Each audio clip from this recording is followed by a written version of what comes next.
Welcome to the Upbuild Enneagram Library, drawing on years of teaching, coaching, and lived experience. We've created this podcast as a deep library of Enneagram knowledge to support you in the most important journey there is, the journey from the ego to the true self.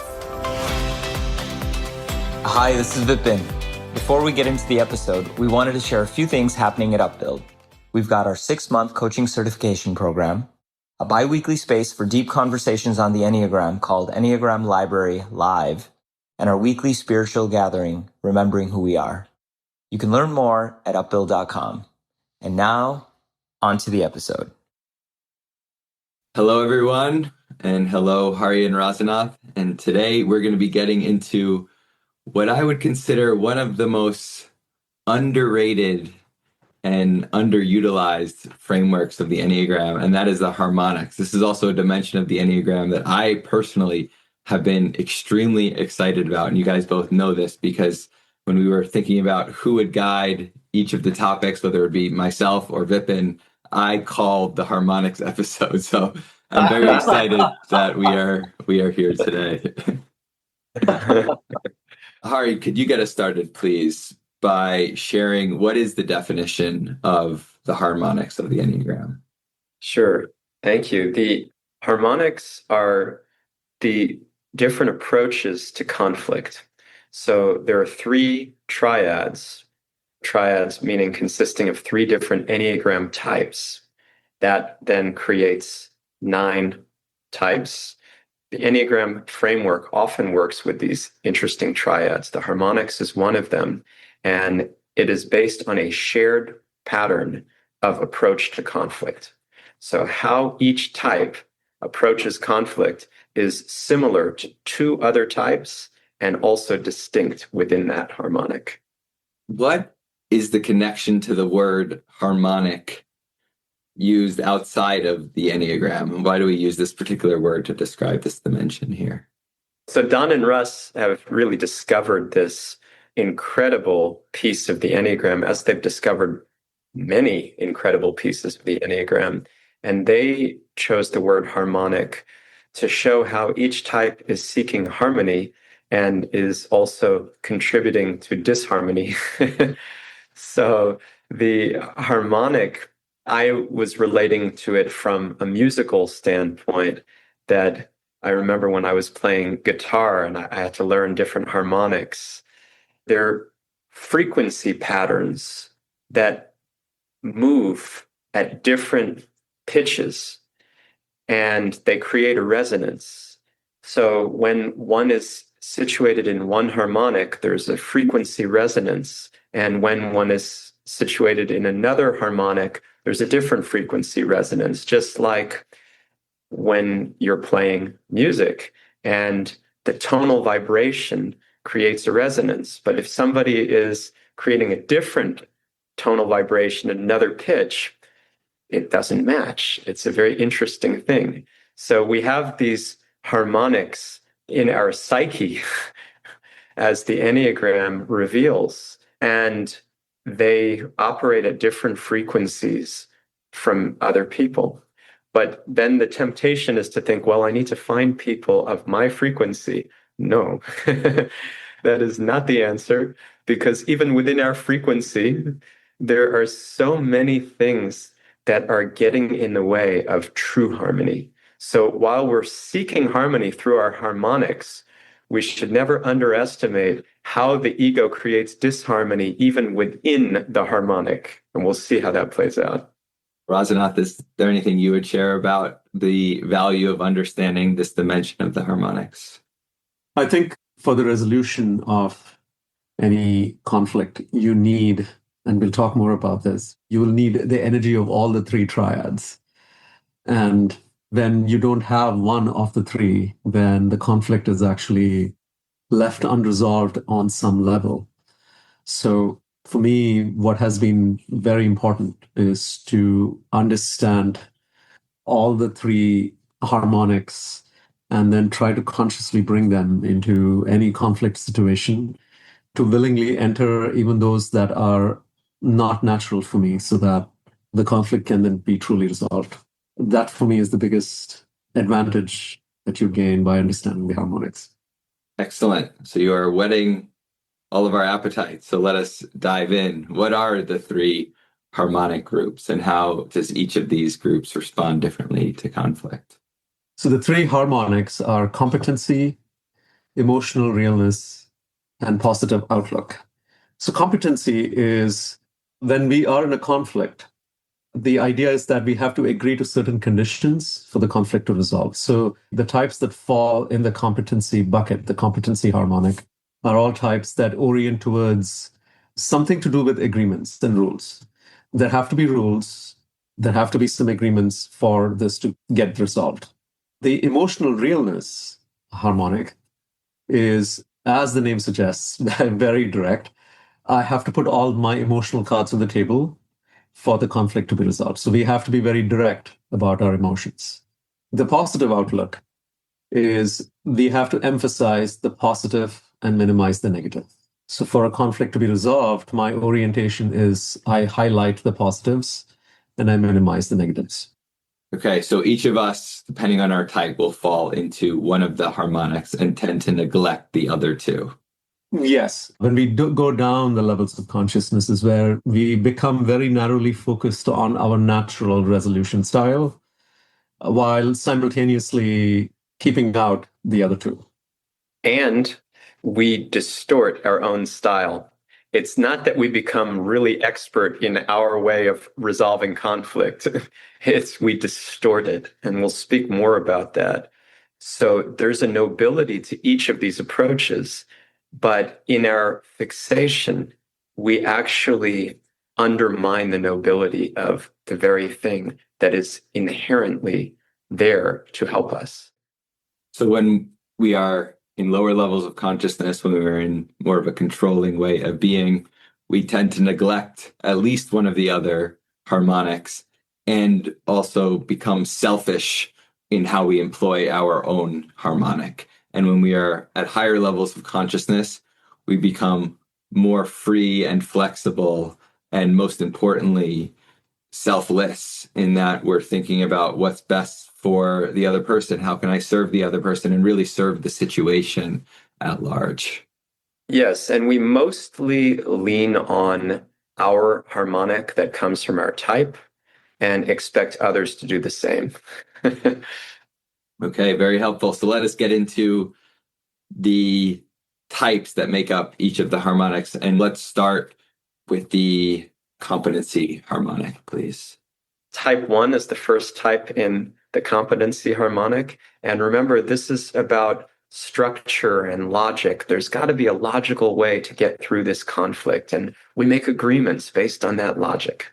That's what competency is about. So for the one, it's I better damn well live up to my own structures and agreements so that I can be good enough to pin you down so that you adhere to them as well. You must adhere to them. And if I'm not setting the example, I'm so bad, I'm so bad, I'm so bad. So I will live up to these things come hell or high water, and damn it, so will you. That's the one's relationship with competency. Then we come to the three, but I will come back to the three after. The middle one is trickiest in all of the harmonics. So I will go to the five first. So the one is the moralist, five, the investigator.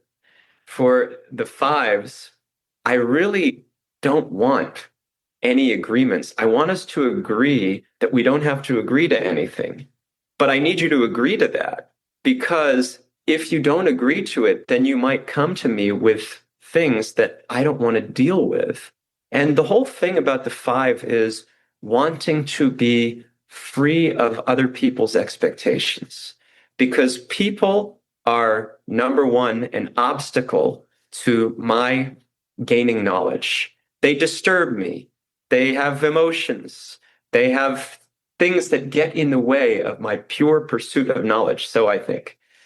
And number two, then tying to the emotions piece of this, I don't know what to do with my own emotions. I certainly don't know what to do with yours. So can we just get them out of the picture? Can we just sign on the dotted line? That's not going to be there. Please don't come to me with your expectations and definitely not your emotions. So let's agree, please. That's the 5's relationship with competency.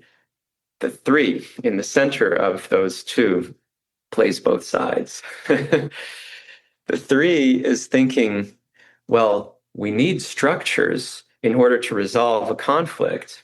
So I'll create the expectations in just such a way that you will agree to them, and I will find every loophole that I need for me to come out on top in any conflict.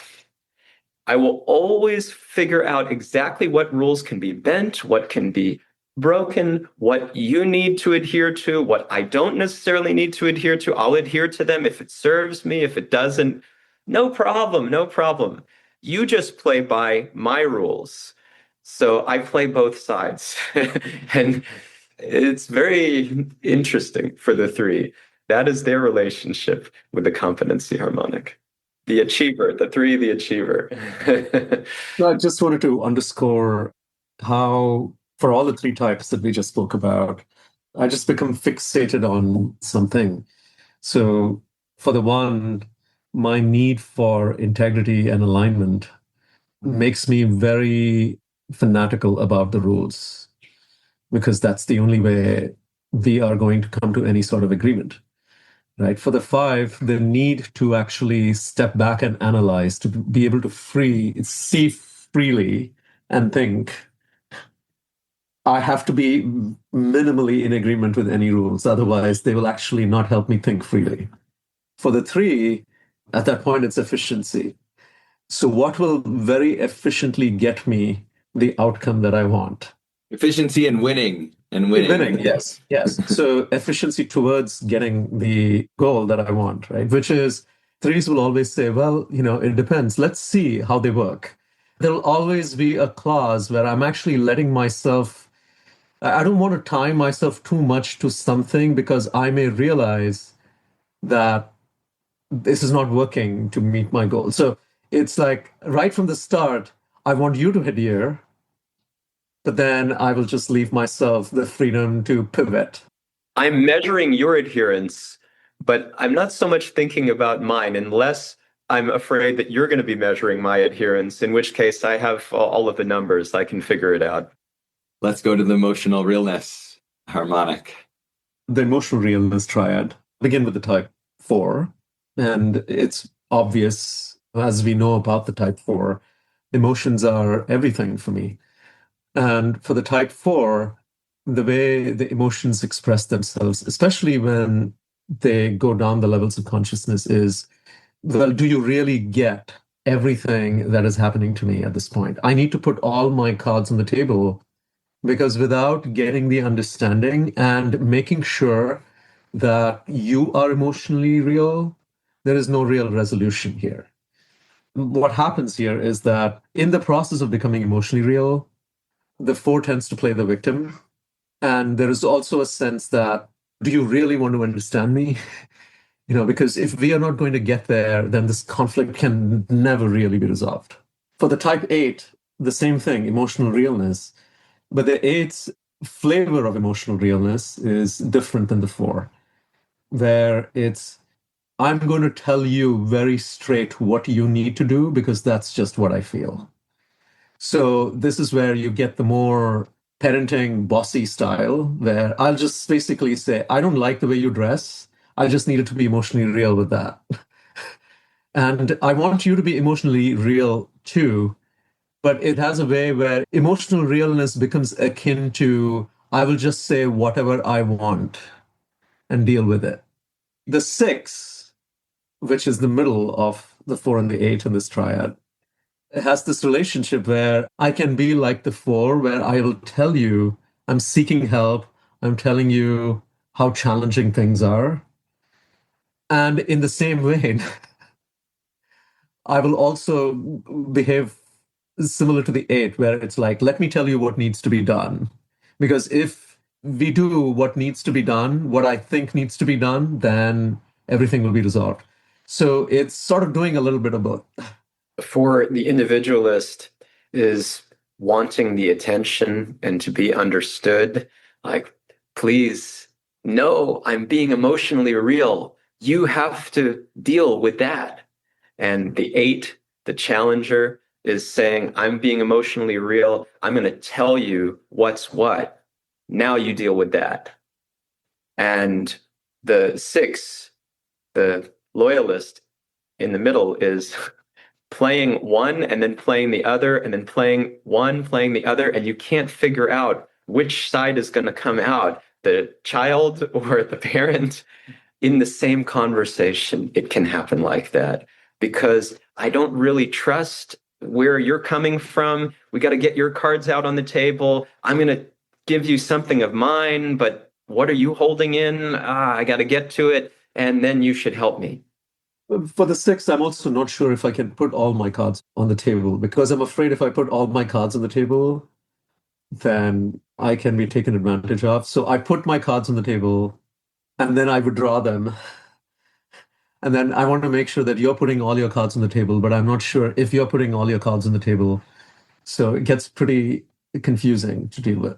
And the fluctuation is, here's how you can help me. Oh, I don't know how you can help me, but just understand.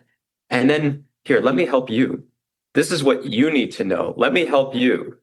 Right? And so it goes back and forth, vacillating like that. And the final harmonic triad, the positive outlook.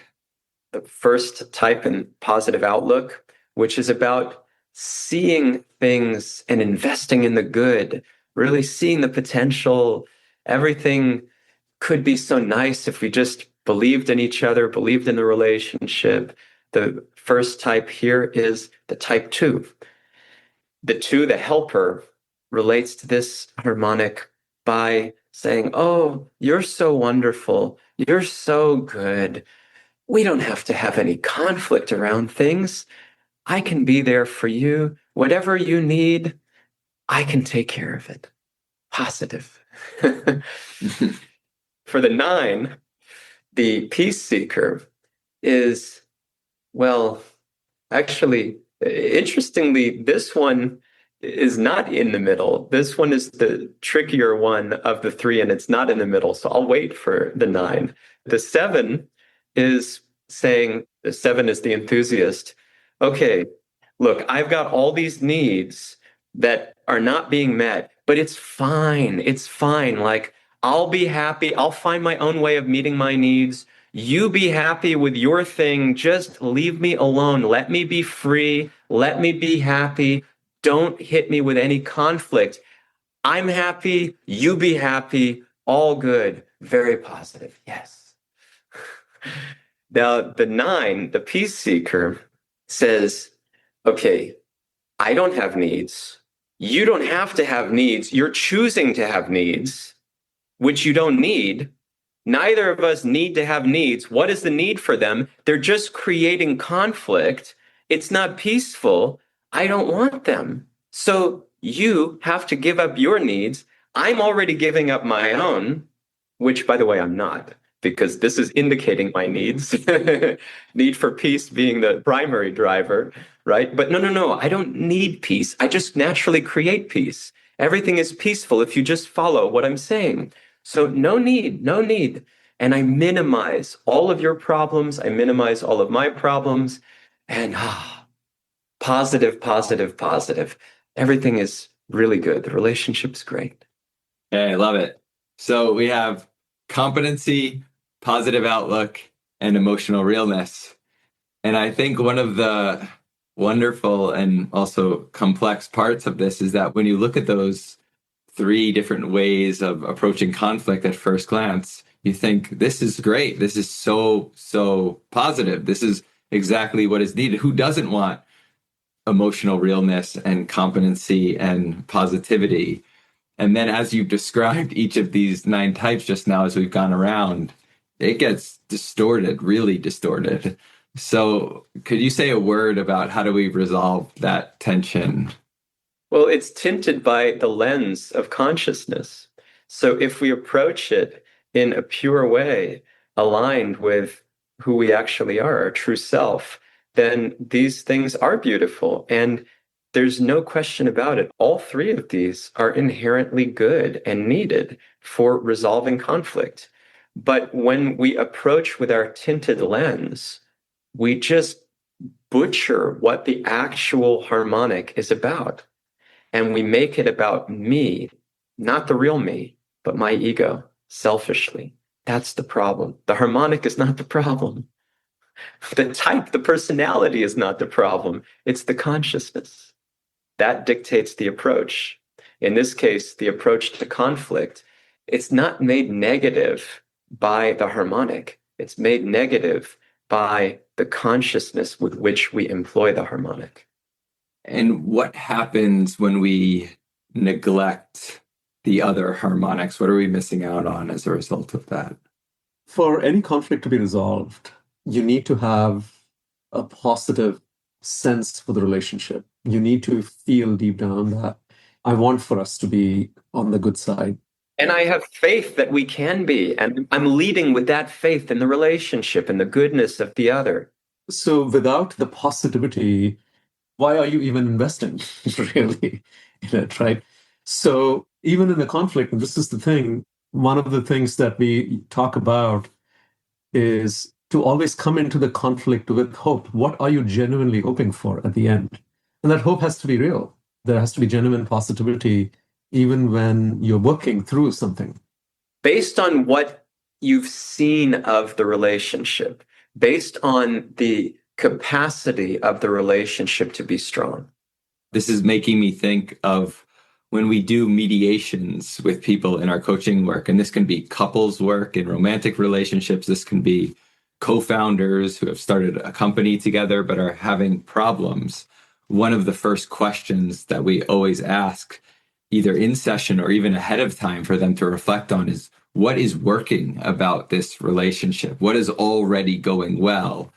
And even if it feels like nothing is going well, there's usually something that can be found. And even if nothing can be found, there was a reason why this relationship started in the first place. There is some origin story of positivity around the relationship. And that can serve as such a strong foundation to any sort of conflict resolution that needs to happen.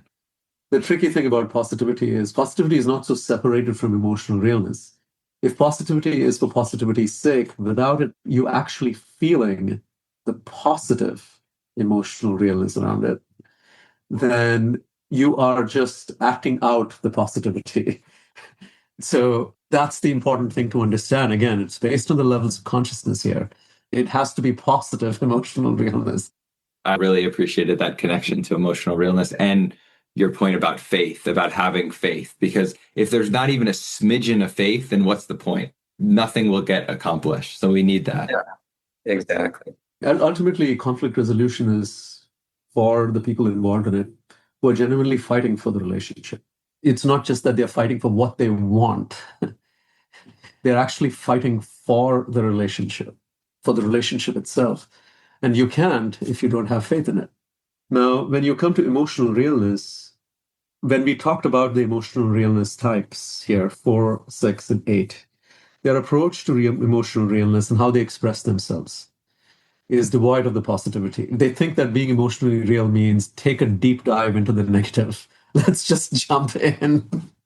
Let's just tell how dark this thing is, right? And there is an unconscious bias towards the negativity, and that's what I categorize as emotional realness. Whereas anything that's positive is dismissed as shallow. They all do that in some way, right? There is a place, there is a point to it. Many times their experience of positivity is just external, superficial positivity, which is why the pressure on talking about what is not going well, the pressure just grows. And then when it comes out, it's just dark. But the important thing to understand about emotional realness is not just about the dark stuff. And yes, it's important. It's very important for us to talk genuinely about what I'm experiencing, the difficulty that I'm experiencing, without being able to talk about the difficulty emotionally being vulnerable, which is what real emotional realness is. Real emotional realness is about both people bringing their vulnerability. And if they don't bring their vulnerability, then they're not real that way.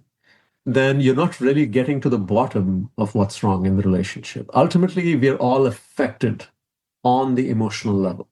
And if we are not, we all feel vulnerable in a conflict. And when we can't genuinely speak about our vulnerability in a conflict, then there is no scope of understanding what the other person is going through, without which the conflict will never get resolved. Emotional realness is just about what's bothering you. It's not that we should slant completely toward the negative by any means. That would be terrible. But some focus here on the negative is absolutely crucial. Otherwise, what's getting me down can never be rectified. We can never uplift because we haven't found the cause and treated it. It doesn't work if you don't get at what's not working. And what's not working can be too stark. It can be too triggering and upsetting in language. But for our understanding, we want to see what is bothering us, what is hurting inside, what is the mess that we have to wade through. And this Christian pastor, Andy Stanley, who inspires us very much, he says, we walk toward the messes. We walk toward the messes. So needed. This is emotional realness. Being courageous enough, truly, it requires a courage. Being courageous enough to say, I'm not going to hide from this. I'm going to look within and I'm going to look at what you're going through. I'm going to let you look at what's within me. And we're going to clean up the mess. We're going to sort it out. So again, it ties back to positive outlook. It's like, it can be done. We can do this. So I've been on the edge of my seat waiting for the connection to competency here, because you both did such a beautiful job of connecting emotional realness and positive outlook, and how those two things need to both be there. And so what is now the missing piece of competency? Competency is actually the connection between them, because it's the way of brokering between what is going so well and creating so much hope and what requires examination to work through and uplift. So then we have to create some method to the madness. We have to figure out, how do we approach this with sound reason? And this will prevent future conflicts. This will restore the level of contentment and harmony, and it will prevent further dynamics from diverging, creating disharmony, disunity. That is necessary. This is the nuts and bolts. How are we going to do this? I also look at the competency piece as the accountability in the relationship. Because when there is no accountability, then there is no real agreement. Accountability is actually what creates the agreement in a relationship. We are accountable to follow through.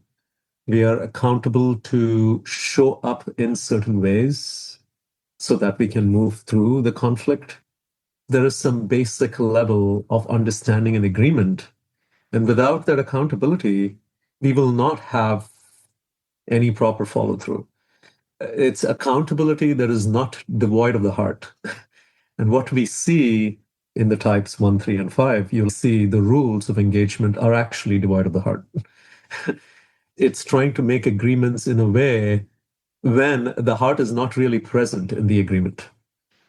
And so that's what we call transactionality. When we experience transactionality in a relationship, the relationship loses its fervor.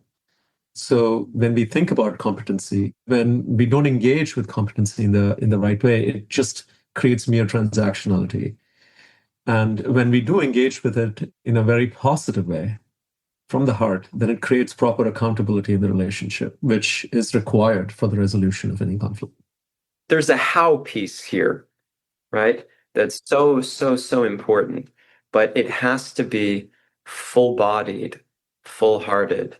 It has to fuse together the positive and the empathy for what is creating difficulty in the relationship.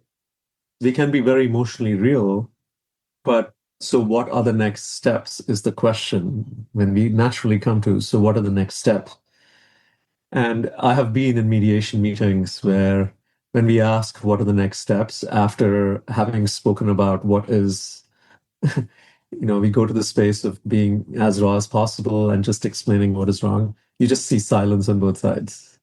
And that can be quite demotivating because when both sides are not ready to say, okay, what are the next steps that we will take to actually move this forward? What do we agree to so that we can actually move this forward? Same thing. It just becomes a dumping session. I may feel some sense of relief that I have, like, okay, let it all out, but there is just no real movement. Right. So that's why that accountability is the competency piece is so critical to move forward. There's also a natural sequencing to these harmonics. First, you want to affirm the relationship, positive outlook. Then you want to see, okay, what's affecting you and create empathy. And then you want to see what to do about it. How can we make sure that we are aligned? And the closure, it has to come back. It has to come back again to positive outlook. So it's like the full circle. It's cyclical. A virtuous cycle. We're never not emotionally real. We're never not affirming the relationship with a positive outlook. And we're never not in the mode of trying to really serve each other in concrete ways. I knew I was excited for this conversation, but I wasn't 100% sure why, but now I know why.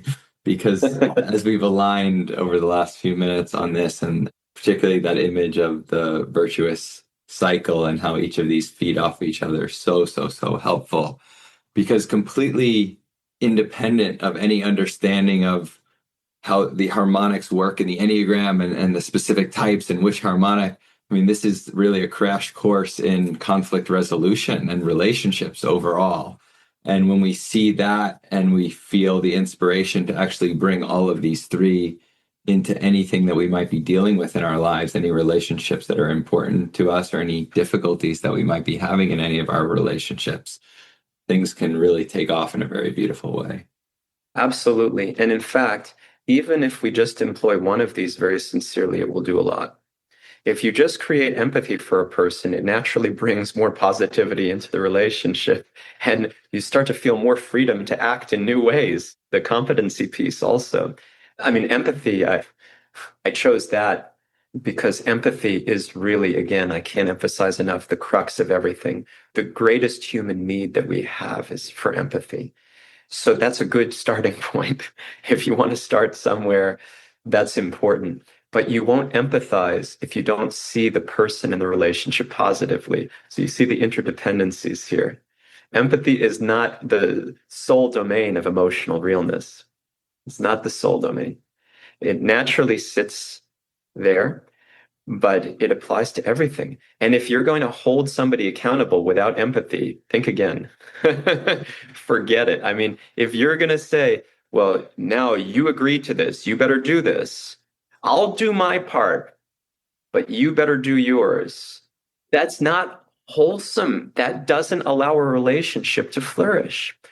So if you do any one of these sincerely, it starts to naturally usher in more of the other missing pieces, especially if we want that. It's also important to recognize as we think about the competency and the accountability, as Hari Prasad mentioned, you can get to the right agreements if you haven't been emotionally real.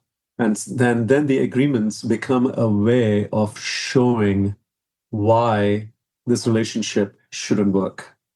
The agreement is actually rigged so that it will fail, which means then the person who held their side of the agreement has an upper hand to basically say, listen, the problem is with you, not with me, right? So if we can't actually get the emotional realness and the positive outlook in place, the agreements will actually be on something that is faulty. It will fall apart. We also have to be attentive to the way these harmonics play out in two phases, because conflict is a matter of escalation, and we have to mitigate that.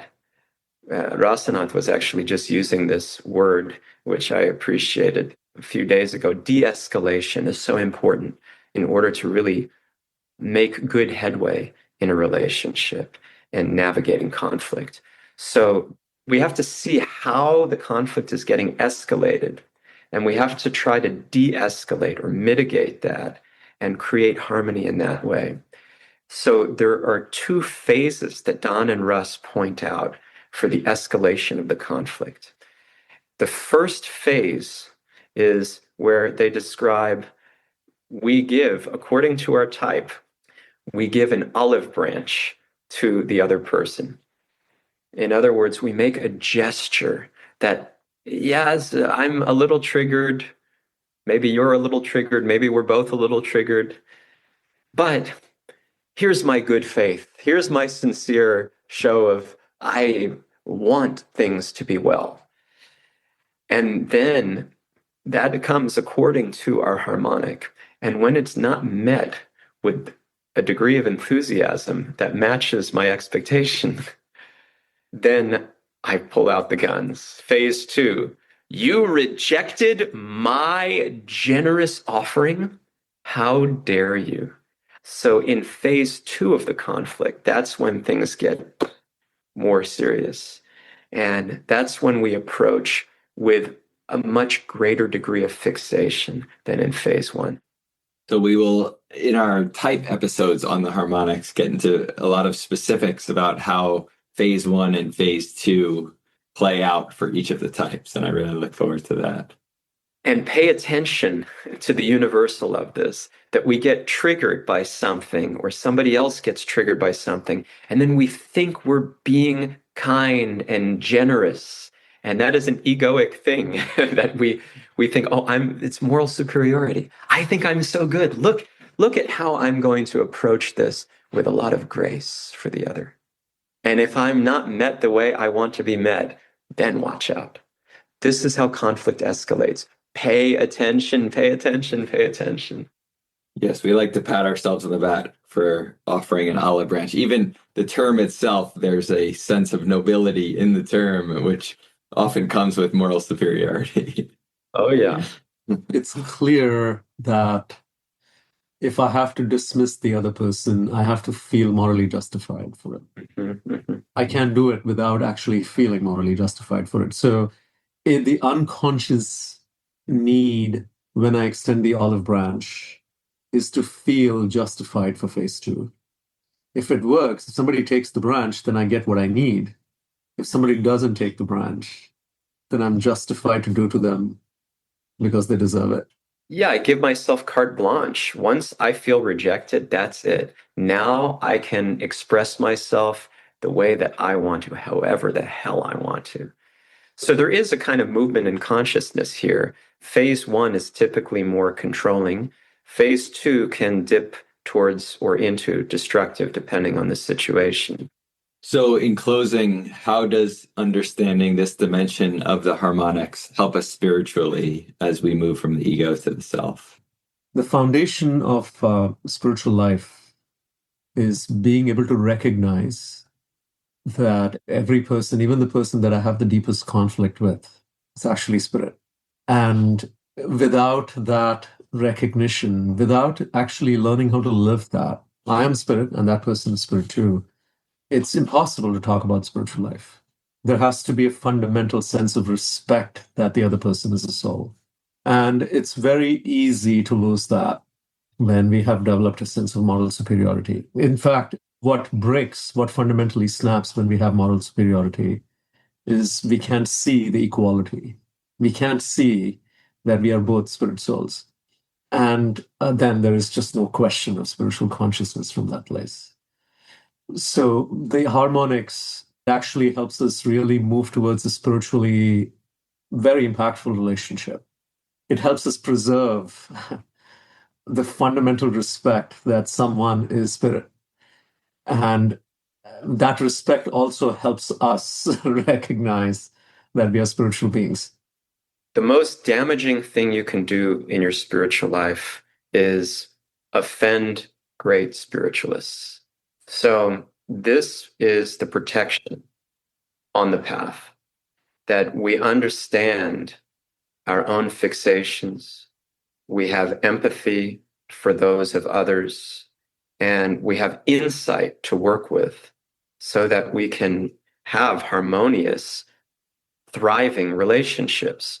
Because spiritual relationships, when they are degraded, they cause the greatest harm on the path by far. Similarly, when they are fueled, when they're poured into, they cause the greatest help, the greatest power for one's advancement to self-realization, to inhabiting the real self, the soul. So this is a wonderful way of understanding what is going on in me and what is going on inside of other people, and moving accordingly towards harmony, which is desperately needed. Beautiful. Well, thank you both for this conversation. I'm always amazed at how the Enneagram is always so much bigger than the Enneagram. And you two both do a phenomenal job at making that be true for all of us who get to listen. So thank you very much for this conversation and for all your wisdom as always. That means a lot. That's all we would want, is to be able to do justice to our gurus and offer everyone the very best that we can to make it most valuable for you. And thank you everyone for listening. Thank you, and thank you for guiding us so expertly, Michael. Thanks for listening to the Upbuild Enneagram Library. Upbuild is a leadership development company that offers workshops, coaching, and other services to help you on the path towards being your best self, free from the shackles of the ego. To learn more about our work, visit our website, upbuild.com, and sign up for our newsletter to gain access to podcasts, reflections, and upcoming events.